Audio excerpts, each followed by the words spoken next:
The Prime Minister of Israel on Monday said a date was set for an invasion of Rafah. Rafah is the last refuge for Palestinian civilians displaced by relentless bombardments that have flattened their home neighborhoods. Israel says it is also the last significant readout of Hamas combat units.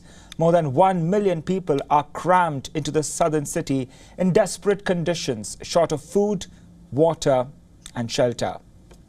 Foreign governments and organizations have urged Israel against storming Rafah for fears of a bloodbath.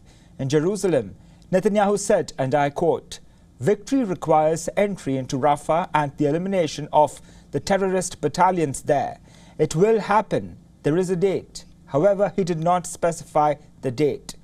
Far-right ministers Itamar Ben-Gvir and Bezalel Smotrich denounced Prime Minister Benjamin Netanyahu's decision to reduce military presence in Gaza. Ben-Gvir said, if Netanyahu decides to end the war without a large-scale offensive in Rafah to defeat Hamas, he will not have a mandate to continue serving as Prime Minister. Hundreds of residents who had been living in tents in Rafah ventured back to their devastated home areas on Monday, following the Israeli pullback. Some rode on donkey carts, rickshaws and open-deck vehicles, while some just walked. Palestinian medical officials said their teams had recovered more than 80 bodies from areas where the soldiers operated in the past months.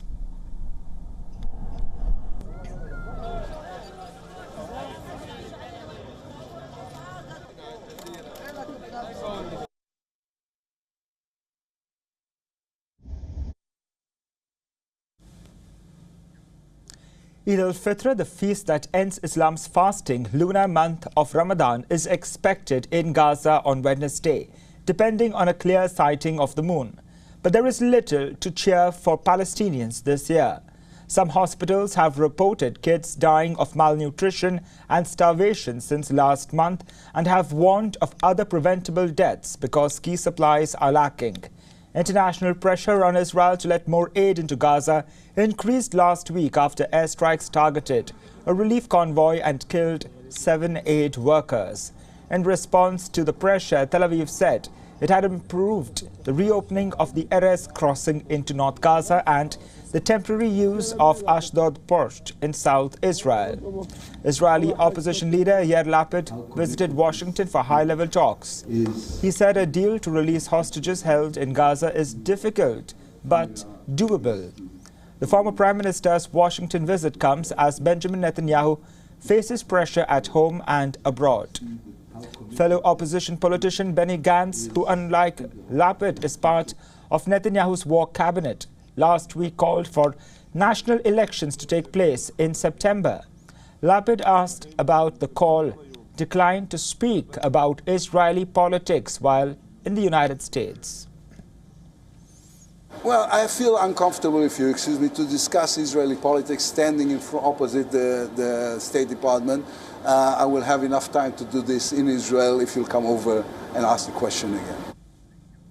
Nancy Pelosi, former House Speaker and a key Biden ally, signed a letter on Friday from dozens of congressional Democrats to President and Secretary of State Blinken. They urged a halt to weapons transfers to Israel. Support from Pelosi, a veteran member of Biden's Democratic Party, for stopping the transfer of weapons showed the view is increasingly becoming mainstream in the party.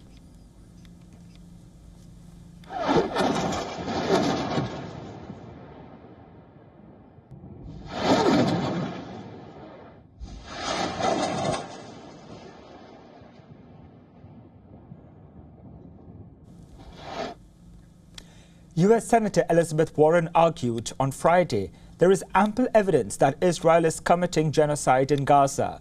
Warren said it is wrong to starve children in a civilian population in order to try to bend them to your will. It is wrong to drop 2,000-pound bombs in a densely populated area. She added, if you want to do it as an application of law, I believe that they'll find that it is genocide and they have ample evidence to do so. For all the latest news, download the WION app and subscribe to our YouTube channel.